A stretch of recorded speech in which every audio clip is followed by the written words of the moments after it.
Hello YouTube, this is Kez Maina. Welcome to my YouTube channel. This is a health and lifestyle channel where we talk about different health conditions and lifestyle modifications to accommodate the same. Karibuni. As we all know, there's this series we're doing on family planning, and this is part 6 of the same, where we'll be talking about long-acting and irreversible methods of family planning. Long-acting and irreversible method of family planning. This means it's permanent. It's done. Hakuna kurudi nyuma. Yeah, so this includes two. This is tubal ligation and vasectomy, okay?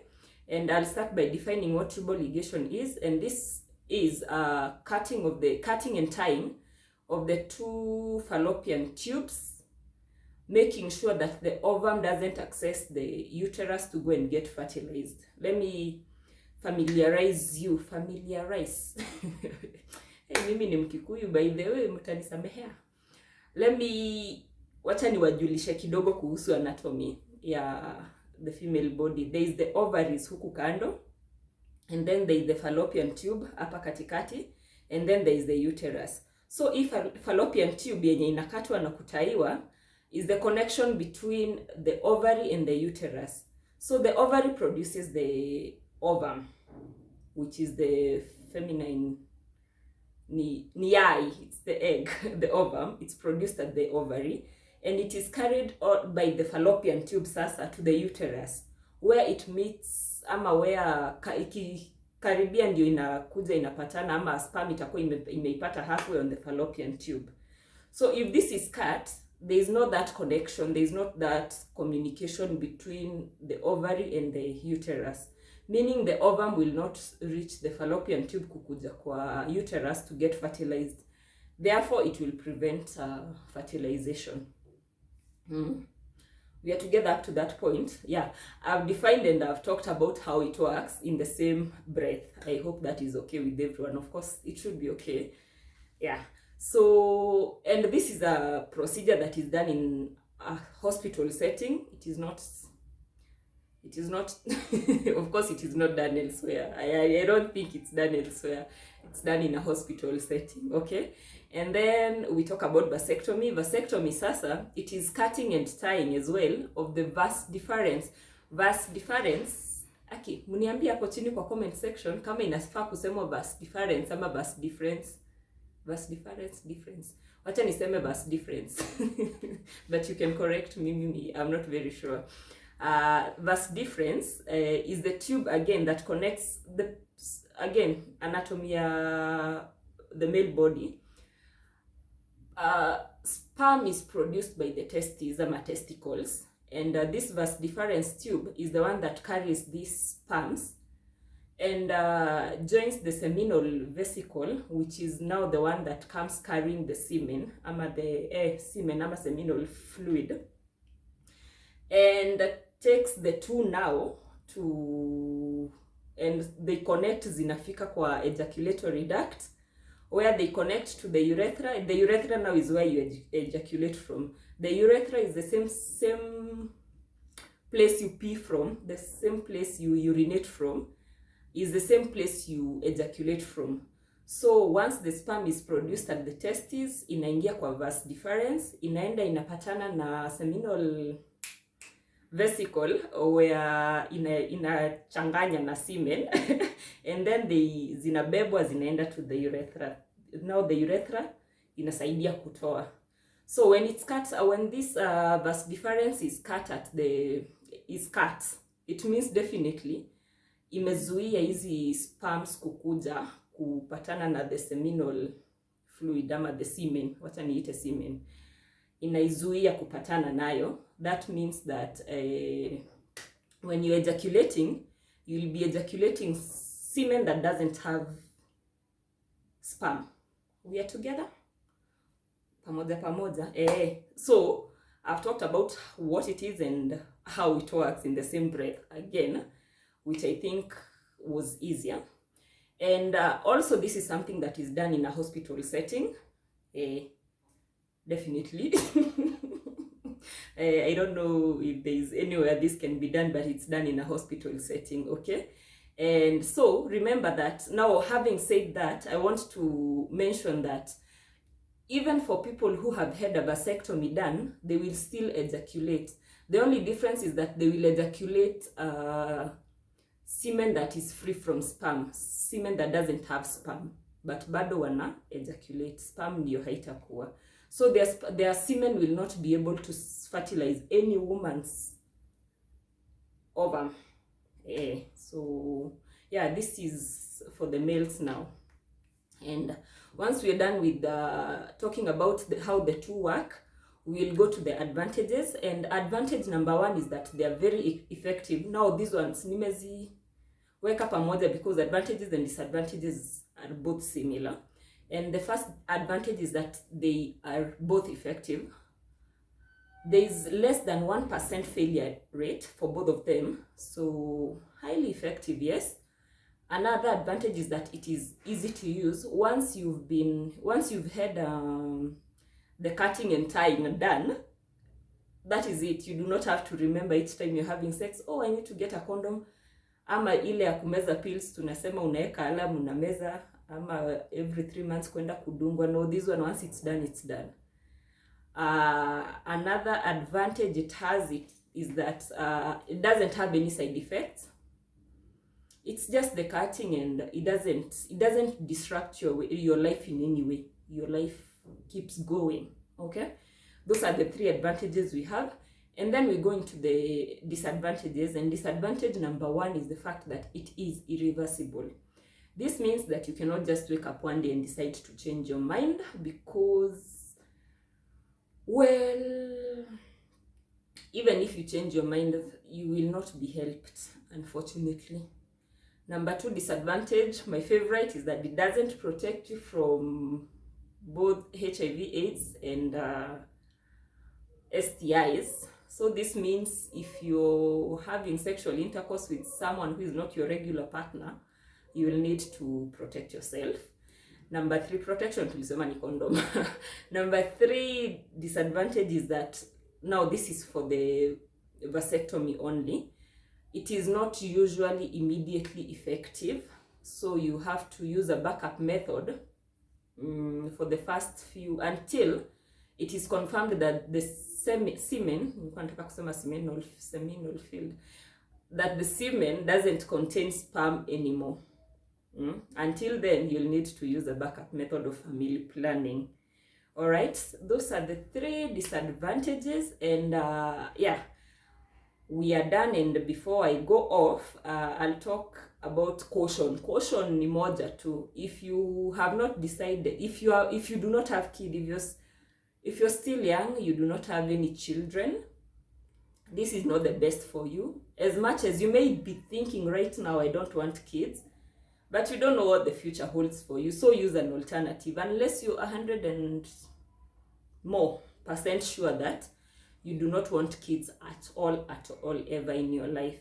But this one is more advised for people who have already had children, and maybe they have attained the number of children they wanted as husband and wife.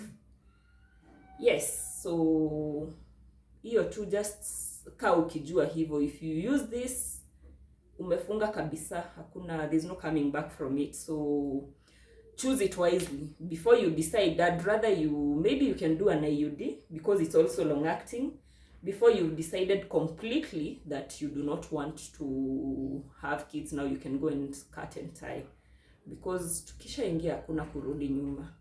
Yes, so that is it for today. We are done with today's video.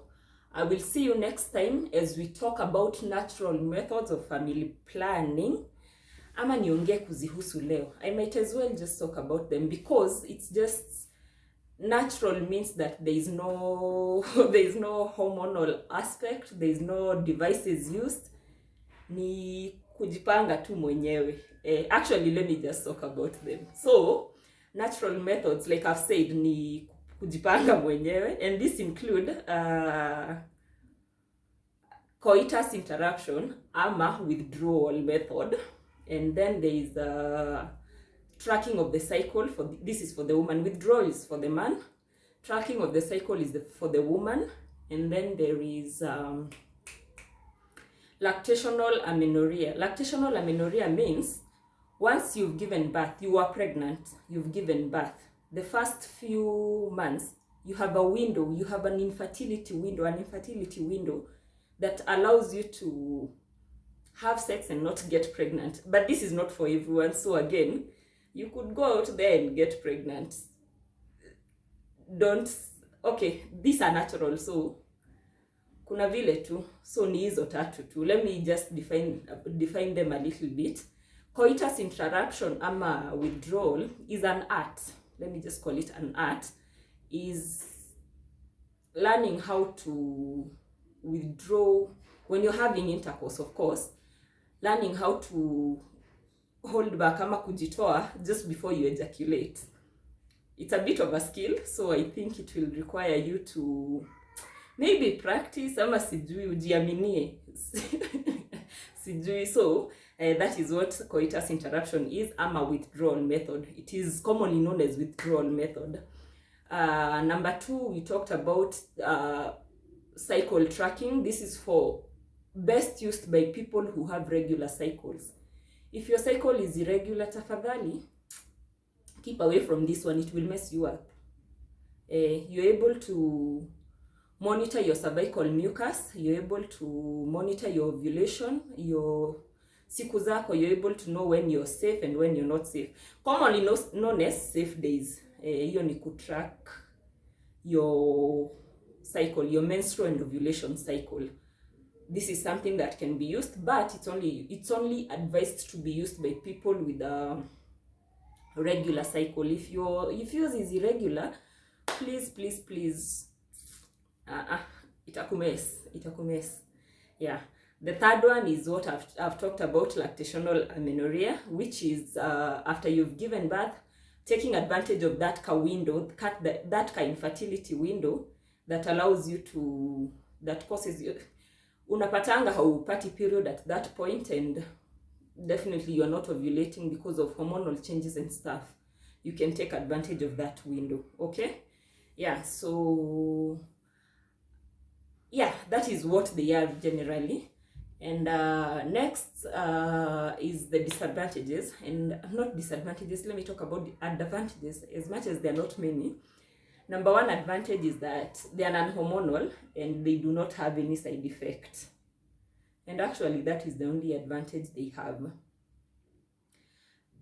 Disadvantages, first of all, they are not effective. They are not 100% effective unless you've really mastered the art of, like for example, the man withdrawing and the lady kutrack cycle yako.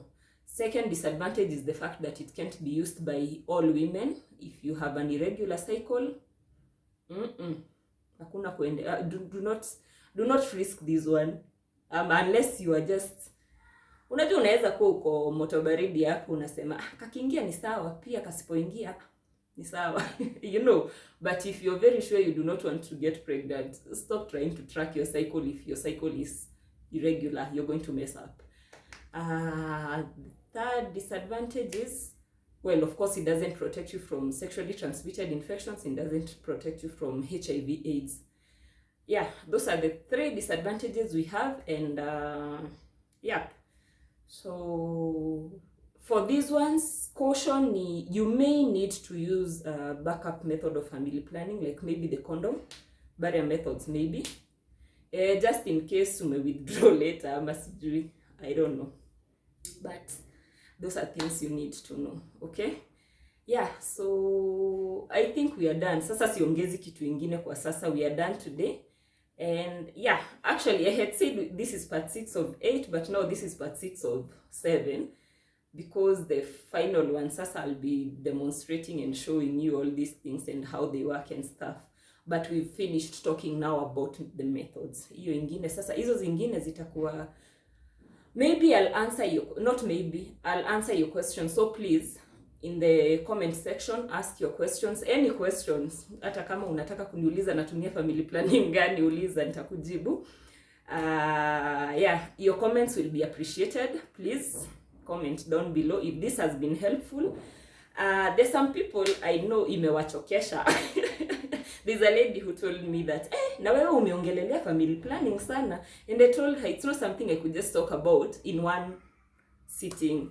So kwa wenye nimewachokesha, because I appreciate the fact that not everyone is interested in family planning. Wengine mnataka kulearn vitu zingine, which is okay. I hope this has been helpful to you or to someone. And yeah, once we are done with the family planning, I will talk about something completely different. Iko mbali sana na family planning, ndio hata akili zenu zibreathe kidogo, si ndio? Kidogo.